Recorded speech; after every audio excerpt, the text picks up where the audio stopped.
We met up with Lucas at Lungsus Camps. That's the spot where Don Fendler came out on the East Branch after being lost on a far-off mountain in Maine. Lucas is right at home here. He was born in Guilford and grew up outdoors. I had a twin sister, and she and I would walk down with my parents, walk down the dirt road and catch the school bus there. And it was a very remote and somewhat isolated upbringing. Lucas was given his father's name, St. Clair. His twin sister, Hannah, was given their mother's name, Quimby. His father is retired and lives in southern Maine. My dad's wonderful, and oftentimes is left out of the story, which is unfortunate because he built the kind of sportsman that I am today. Growing up, I spent a lot of time with him. He taught me how to fish. He taught me how to hunt. I spent endless hours in the woods with him, and really, that's how I got introduced to the outdoors. After his parents separated, Roxanne's business, Burt's Bees, was flourishing. And without really knowing it, Lucas went from rustic to rich.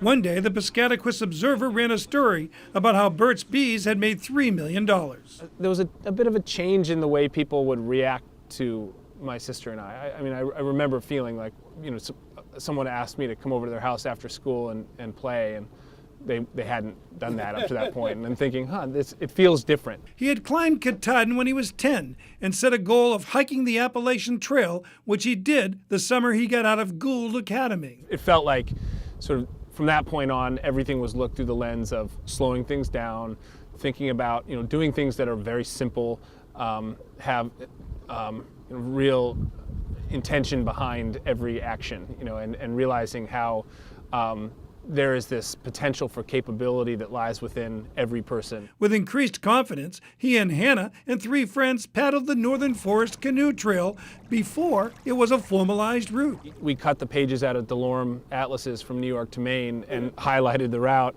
And, we spent a lot of time dragging canoes along the sides of highways trying to figure out how we got back to the river. And it was a really hard trip. Lucas went to the Cordon Bleu Culinary School and ran a restaurant in Winter Harbor.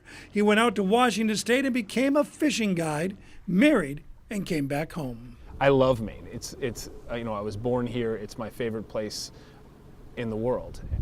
I brought my wife back here from Seattle. Our daughter and soon-to-be next child is coming in December.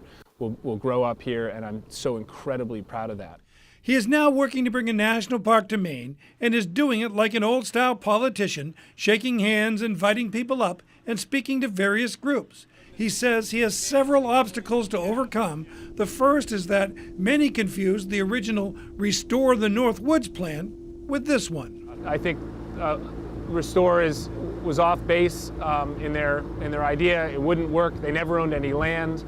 They were talking about the heart of the timber industry and the wood basket for the entire state, and it just there was no way something like that could work.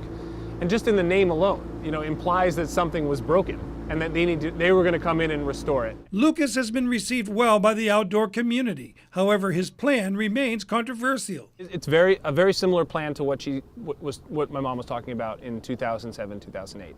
A national park with a national recreation area right next to it, limiting size of 150,000 acres, an endowment that we would gift to the park to create the money for the management. And so that's very much the same. The difference now is that we're doing some of the things that we said the Park Service would do.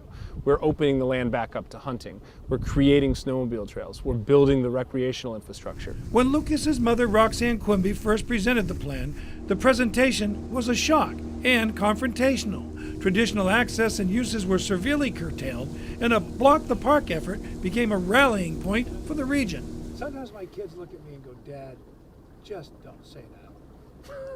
Have you looked at your mom and said, "Mom, you shouldn't have said that"?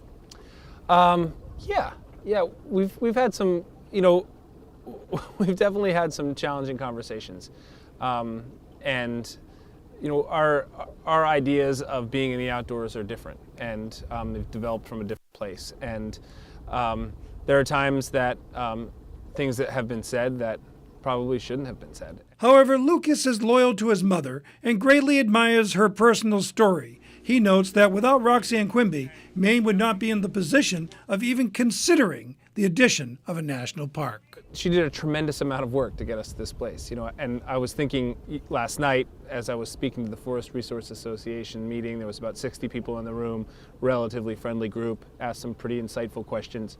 10 years ago, she met with that same group. There were 200 plus people there, and there were some pretty angry and aggressive comments being made. Lucas believes the work that Elliottsville Plantation is doing is in the long-term interest of Maine. He believes he is building support for a park despite passionate disagreement.